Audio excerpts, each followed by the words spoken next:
अस्सलामुअलैकुम वरहमतुल्लाहि वबरकातुहू। मोअज़्ज़िज़ सामिईन किराम, आज मैं बात करूँगा कि मौत क्या चीज़ है और मौत किसे कहते हैं। सामिईन किराम, अगर आपको वीडियो पसंद आए तो लाइक, शेयर, कमेंट और चैनल पर अगर नए हो तो सब्सक्राइब ज़रूर करें। तो मेरे प्यारे इस्लामी भाइयों, सबसे पहले कुरान करीम का इरशाद, कुल्लु नफ्सिन ज़ाइक़तुल मौत, बेशक यानी हर जानदार शय को मौत का मज़ा चखना।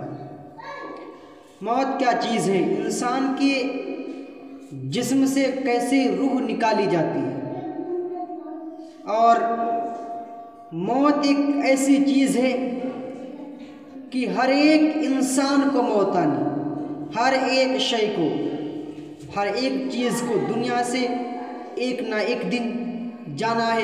आज हमारी, कल तुम्हारी, सबकी बारी, सबका नंबर आएगा, सब जाएंगे दुनिया से। तो मेरे प्यारे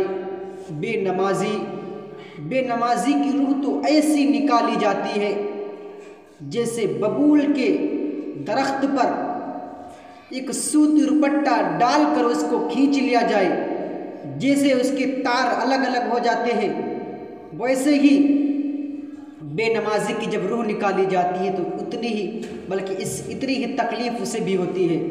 मगर जो नमाजी बंदा होता है, जब उसकी रूह निकाली जाती है तो इस तरीके से निकाली जाती है जैसे गूंदे हुए आटे से बाल खींच लिया जाए और ख़बर भी पता भी ना हो, ऐसे नमाजी की रूह निकाली जाती है। तो मेरे प्यारे इस्लामी भाइयों, मौत किस हाल में आई, किसी को इसके बारे में ख़बर नहीं, ना इसे किसी को ये इल्म है कि मौत किस वक्त मेरी आएगी, मेरी रूह मेरे जिस्म से कब निकाली जाएगी। आइए, एक बादशाह, अपने शहर का बहुत बड़ा बादशाह, हाकिम बादशाह था। उसके पास बहुत बड़ी सल्तनत थी, अपने वक्त का बहुत बड़ा वो बादशाह था। उसके पास बेशुमार दौलत थी। एक दिन उसके दिल में ये जज्बा, ये शौक़ पैदा हुआ कि मैं काश मैं बाहर जाकर शेयर करूं, और अपने दोस्त अहबाबों के साथ वो अपने काफ़िले के साथ रवाना होकर बाहर निकला।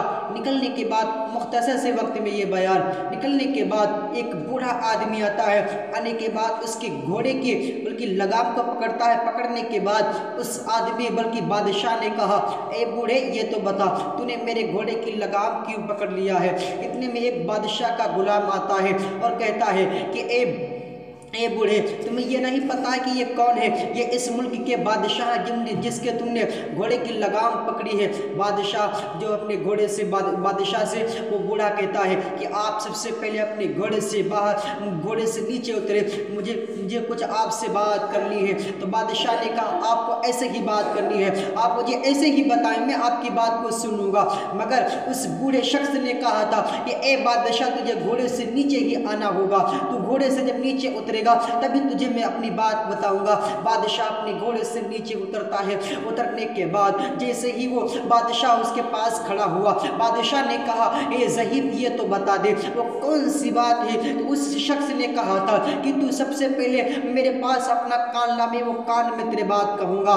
मेरे प्यारे इस्लामी भाइयों, गौर से सुनो। तो वो बूढ़ा शख्स के पास, उस बूढ़े शख्स के पास वो कान ले जाता है। तो उस शख्स ने कहा था, ए बादशाह, सुन ले, मैं मलकुल मौत हूँ, मैं तेरी रूह निकालने के लिए आया हूँ, मैं तेरी रूह निकालने के लिए आया हूँ। गौर से सुनो मेरे मिल्लत के नौजवान साथियों, वो बादशाह, उस वक्त उसके जिस्म से रूह निकाली गई थी। उस बादशाह ने कहा, ए मलकुल मौत, मुझे इतना वक्त दे दे, मुझे इतनी मुझे मोहलत दे दे, मुझे इतनी फुर्सत दे दे कि मैं अपने घर चला जाऊँ, मैं अपने दोस्त अहबाब से मुलाकात कर लूँ, अपने घर वालों से मुलाकात कर लूँ, अपने माँ बाप से मुलाकात कर लूँ, अपने बच्चों से मुलाकात कर लूँ। मगर मलकुल मौत ने कहा था, ए बादशाह, रब का ये हुक्म हुआ है, रब का ये फरमान हुआ है कि तुझे तेरी रूह इसी वक्त निकाली जाएगी। जैसे ही बादशाह अपने घोड़े पर सवार हुआ, मलकुल मौत ने उसकी रूह को कब्ज कर लिया। तो मेरे प्यारे इस्लामी भाइयों सुनो, आज के माहौल में देखा जाता है कि अक्सर लोग गुनाह करते हुए नजर आते हैं, गुनाहों में मबलूस है, दुनिया की खुराफातों में मबलूस है। तो गौर करो, इससे तौबा करो और नमाज़ें अदा करो। रब तबारक